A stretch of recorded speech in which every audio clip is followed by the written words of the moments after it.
제3지대 후보가 아예 당선이 안 될 거다라고 생각하지만은 않습니다.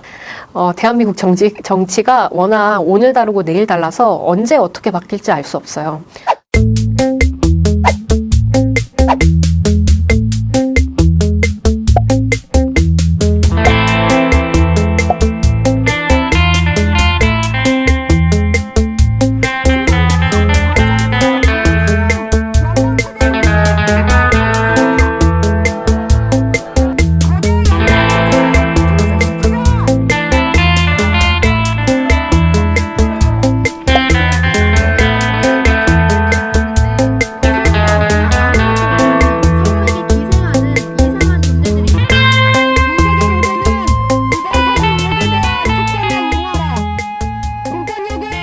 다자 구도로 가면 국민에게 좀 어떤 실익이 있을까요? 일단 다자 구도라고 하는 건 선택지가 많아진다는 걸 뜻하거든요. 그래서 이게 국민들께 가장 좋은 건 전 누가 대통령이 되든 제3지대 후보판이 만들어지면 결국엔 국민들께서 승리하시는 길이다. 우리에게 드디어 새로운 선택지가 생기는 선거판들이 이어질 것이다 라고 봐요. 그래서 어떤 분들은 그런 얘기 하시거든요. 왜 안 뽑히면 어떡하냐. 제3의 후보가 안 뽑히면 어떡하냐. 안 뽑혀도 상관이 없습니다. 우리가 이렇게 모여서 20% 정도의 저는 지지율을 가져가고 제3의 후보자들끼리 연정을 맺는 시도를 한번 해서 그것이 발판이 된다면 그 다음 선거에 반드시 영향을 끼칠 수밖에 없어요. 우리만의 강력한 대안 후보를 만들겠습니다. 이 계획은 좀 어떻게 진행되는? 이게 강력한 대안 후보라는 게 새로운 후보를 이야기하는 건 아니에요.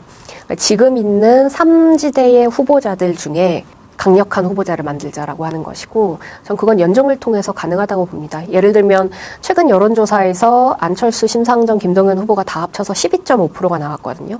양당 후보들의 격차를 뛰어넘는 수치가 나오고 있는 거예요. 그러면 이번 대선에서 판을 흔들 수 있을 만큼의 위력은 갖게 되죠. 안철수 후보로 귀결되든 심상정 후보로 귀결되든 기적적으로 김동연 후보로 귀결되든 어쨌든 이 3지대를 어떻게 만드느냐 거기에 주목하고 있습니다. 만약에 단일화가 이루어진다면 좀 심상정 후보 중심으로 되는 건 좀 어떻게 생각하시는지? 저는 개인적으로는 안철수 후보에게도 포텐이 있다라고 봐요. 지금 20대 지지율도 안철수 후보한테는 높게 나오고 오히려 50대에서 좀 낮게 나오는 상황이거든요. 그리고 안 후보님께서는 뭐 예를 들면 뭐 중소기업이나 자영업자에 관한 이야기들도 하실 수 있고, 얼마 전에 보면 이 시대의 전태일은 그 프리랜서 자영업자들이다 이런 이야기를 하시면서 이 노동 사각지대에 놓인 국민들까지 호명하는 메시지도 내셨어요. 근데 심상정 후보님께서도 최근 들어서 메시지를 너무 잘 내고 계셔서 이제 소위 말해 진보라고 분류되었었던 이제 분들을 이제 모으고 있고, 그다음에 아예 이 정치권에서 무시당하는 2030 여성들의 표를 이제 또 그 표심을 자극하고 계시잖아요. 그래서 그거는 저는 두 후보 모두 잘 하고 계신다. 근데 어느 후보가 더 적당한지에 대해서는 저는 이제 국민들께 맡겨야 할 일이라고 봅니다.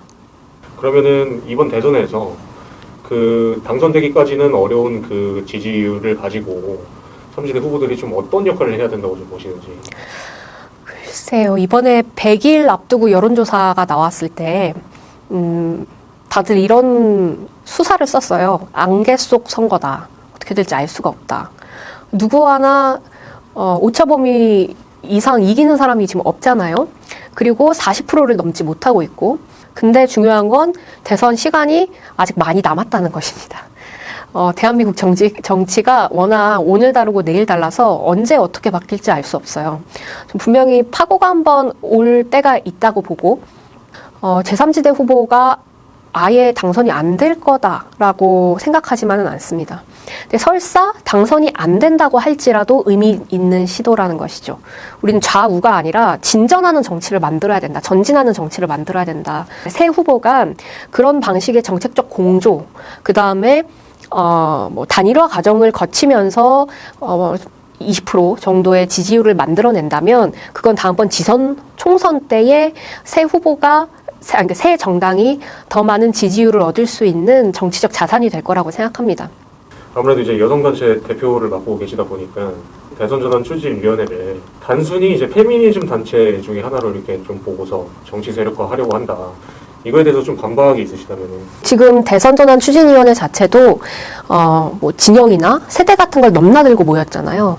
예를 들면 저희 위원분 중에 신자유민주연합당에 계신 어르신이 한 분 계세요. 80대 어르신인데 대화를 나눈다 보면 저랑 너무나도 다릅니다.